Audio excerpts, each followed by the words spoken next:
আজকের অঙ্কটা পর্ব ৭। আমরা আগেই বলেছিলাম যে অধ্যায় ২ থেকে অর্থাৎ সেট এবং ফাংশন থেকে আমি ১০টা অঙ্ক করাবো, বোর্ডের ১০টা অঙ্ক। এখান থেকে তোমার একটা কমন পড়বেই, এটা গবেষণা করে বের করা হয়েছে। এই ১০টা অঙ্ক করলে 100% কমন পড়বে একটা অঙ্ক। দেখো পর্ব ৭-এর কি বললো, ক নাম্বারটা আমরা দেখি। ক নাম্বারে কি বললো, যদি a equal to x element of n colon x less than 19 এবং এক্স 3-এর গুণনীয়ক হয় তবে এ সেটকে তালিকা পদ্ধতিতে প্রকাশ করুন। এই ক নাম্বার অঙ্কটা আমরা আগে করি।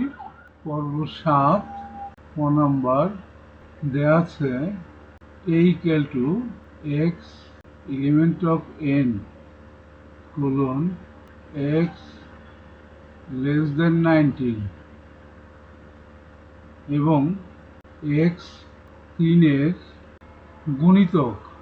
তাহলে এটাকে যদি আমরা ব্যাখ্যা করি, অর্থাৎ 3-এর গুণিতক এবং 19 অপেক্ষা ছোট সকল স্বাভাবিক সংখ্যাই হবে এ সেটের সদস্য। তাইলে সুতরাং এই গেল কি হবে, 3কে যদি 1 দিয়ে গুণ করি 3 অক্ষে 3, 3কে 2 দিয়ে গুণ করলে 3 দুগুণে 6, 3 তিরিক্ষে 9, 3 4 12, 3 5 15, 3 6 18, 3 7 21, সেটা 19-এর চাইতে বড় হয়ে যায়। তাইলে এই সেটটাই তালিকা পদ্ধতির সেটটা হয়ে গেল, এটা অ্যান্সার। এর সাথে কিন্তু ক নাম্বার অঙ্কটা আমাদের হয়ে গেল।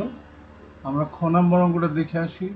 দেখো এখানে খ নাম্বার অঙ্কটা কি বলা হইল, 1 নং উদ্দীপকের যে 1 নংয়ে দেওয়া আছে union set, A set, B set.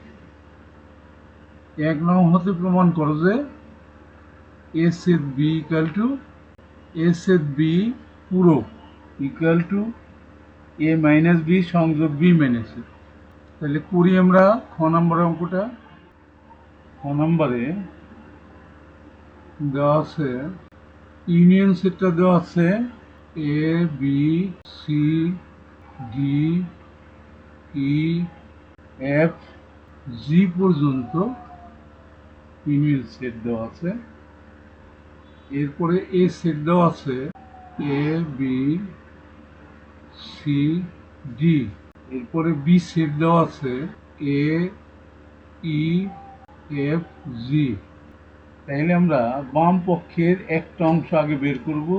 সুতরাং A set B equal to, A সেটটা বসাই A B C D set, B সেটটা বসাই আমরা এ ই এফ জি। এদের মধ্যে সেট মানে কমন কোনটা আছে, শুধুমাত্র এ কমন আছে, পাইলাম আমরা এ সেট বি। এবার আমরা এ মাইনাস বিটা বের করব। A minus B equal to A B C D minus A E F G. এই সেটটা যদি এ সেট থেকে যদি বি সেটটা মাইনাস হয়, আমাদের থাকবে কি বি সি ডি। সুতরাং B minus A equal to, B আছে আমাদের এ ই এফ জি, এখান থেকে মাইনাস করবো আমরা এটা এ বি সি ডি। তাইলে থাকবে কত, এটা চলে যাবে, শুধু থাকবে ই এফ জি। এখন যদি আমরা বাম পক্ষ ধরি, সুতরাং লেফট হ্যান্ড সাইডে আমাদের কি আছে, এ সেট বি পূরক, তাহলে আমাদের এটা কি হবে? পূরক করলে ইউনিয়ন সেট থেকে আমরা বিয়োগ করব এ সেট বি। তাহলে আমাদের ইউনিয়ন সেটটা কি ছিল? A B C D E F G. এখান থেকে আমরা মাইনাস করব A set B. A set B আমরা কত পাইছি? শুধুমাত্র এ, এই সেটটা পাইছি আমরা। তখন আমাদের কি থাকবে? ইকুয়াল টু, এটা বিয়োগ হয়ে গেলে পরে কি থাকবে আমাদের? B C D E F G. বাম পক্ষটা এটা পেলাম, এবার আমরা ডান পক্ষটা ধরি।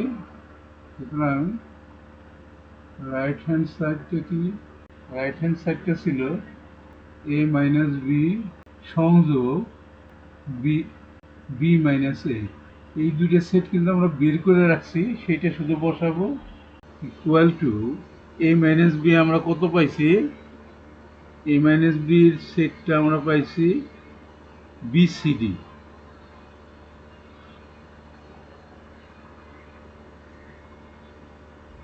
সংযোগ বি মাইনাস এর সেটটা পাইছি EFG.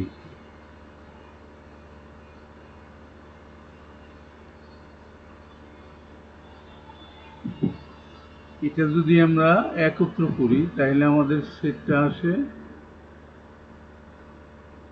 B C D E F G. এটাই কিন্তু আমরা রাইট হ্যান্ড লেফট হ্যান্ড সাইডে পাইছিলাম। সুতরাং আমরা লিখতে পারি left hand side equal to right hand side. প্রমাণ করতে বলছিল, প্রমাণিত হয়ে গেল। খ নাম্বার অঙ্কটা, x minus a comma y plus two a equal to y minus two a comma two x plus a. এটার থেকে আমরা এক্স কমা ওয়াই বের করব, এটা বের করতে বলা হয়েছে। করি আমরা গ নাম্বার অঙ্কটা। গ নাম্বার অঙ্কটা কি দেওয়া ছিল? দেওয়া আছে x minus a comma y plus two a equal to y minus two a comma two x plus a. এটা একটা ক্রোমোজোর, তাইলে সুতরাং ক্রোমোজোরের শর্ত মতে প্রথমটার সাথে প্রথমটা x minus A equal to y minus two a, বা এক্স গুলো এক পাশে নেই, x y, x minus y equal to এখানে মাইনাস টু এ, আর এটা ডাইন পাশে গিয়ে প্লাস হয়ে গেল। সুতরাং x minus y equal to minus a হইল। এটাকে আমরা এক নম্বর সমীকরণ দিই, এবং আর এক জোড়া নেব আমরা দ্বিতীয়টার সাথে দ্বিতীয়টা, y plus two a equal to two x plus a. পুরোটা আমরা সাইড সাইড পরিবর্তন করে দিই। ডান পাশেরটা বাম পাশে, বাম পাশেরটা ডান পাশে। Two x plus A equal to y plus two A.